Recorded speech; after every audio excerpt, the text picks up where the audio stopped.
Loops are another necessary type of statement in programming. Loops execute blocks of code for a predefined or undefined number of times.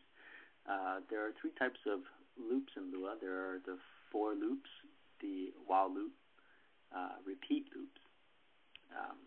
So let's take a look at these different types of loops. So for this example, we're going to print out the string hello world 10 times. So this is how you would do it with the for loop.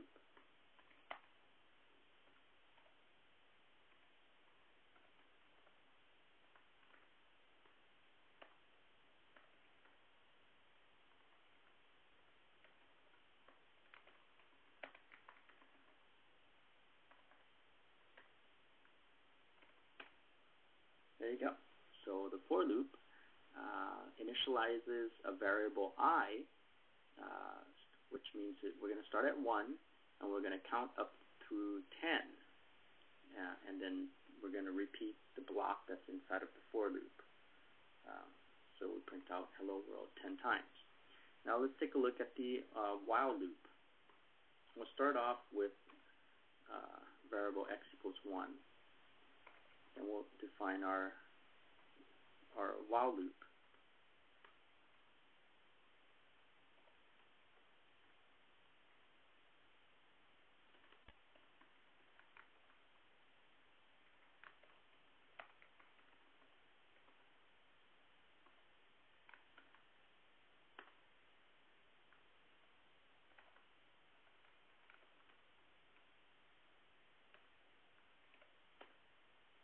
And so with the while loop, you can see that first we have to create a condition, and in this case the condition is x is less than or equal to 10, and that's going to determine whether or not the while loop is going to continue or stop. So in this example, we started off with x equals 1, and then at the beginning of the loop, while is going to check to see if x is less than or equal to 10, and if it's not, it's going to continue to it's going to print out hello world, and then after that we have x. We're going to increment x by 1, so we have x equals x plus 1, and then so now x equals 2, and then it's going to continue to the while is going to continue to evaluate x all the way up until x equals 10, and then after that it's going to stop. So let's take a look at the repeat loop. It's quite similar with one difference, and we'll take a look at that.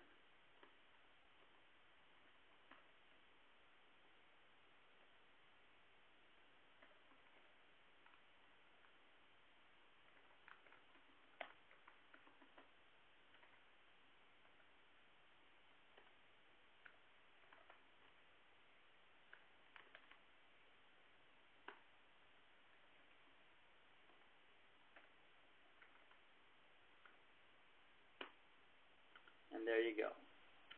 So just like the while loop, we initialize the variable y, but in this case we didn't perform an evaluation on anything. We just went ahead and started the loop. We printed the first hello world, and then we incremented y by 1, and then at the bottom of the loop, you see this is where we have our condition, and so the repeat loop is going to continue to do something until, in this case, y is greater than 10. So the difference between the while and the repeat loop is where the condition is being evaluated. With the while loop, the condition is being evaluated up at the top, and with the repeat loop, the condition is evaluated at the bottom.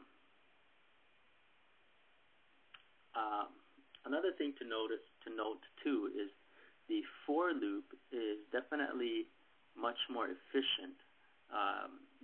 You are initializing your counter right inside the for loop, and there is no conditions to evaluate.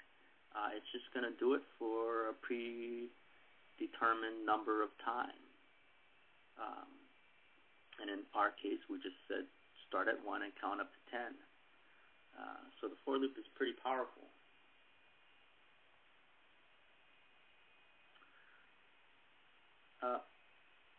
The next thing that I want to go through is iterating through arrays. And in this case, we're going to use the for loop. So we're going to start off with an array.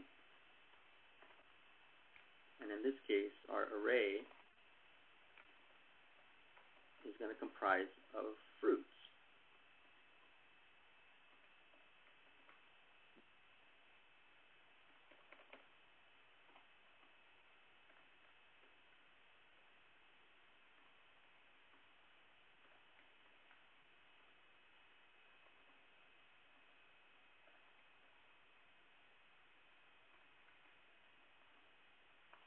So in this case, we have 5 items, and we can check this out.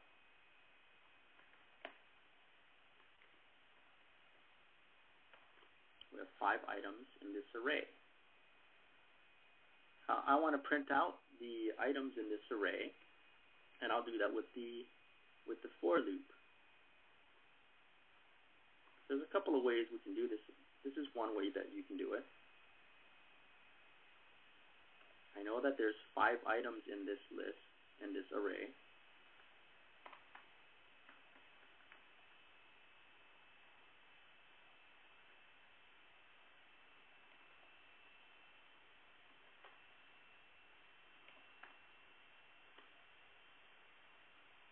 Oops.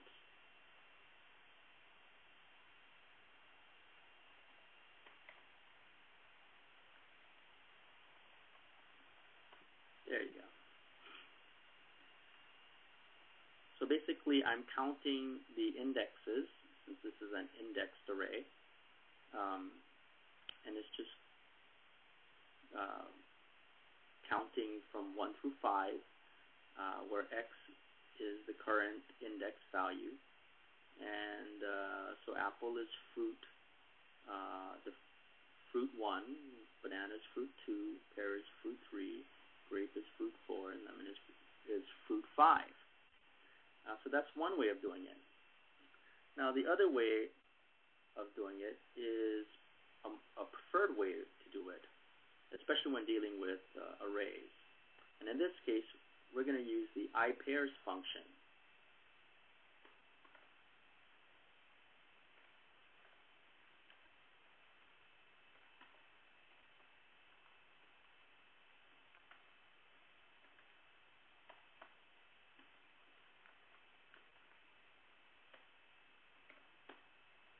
Okay, so how does this work?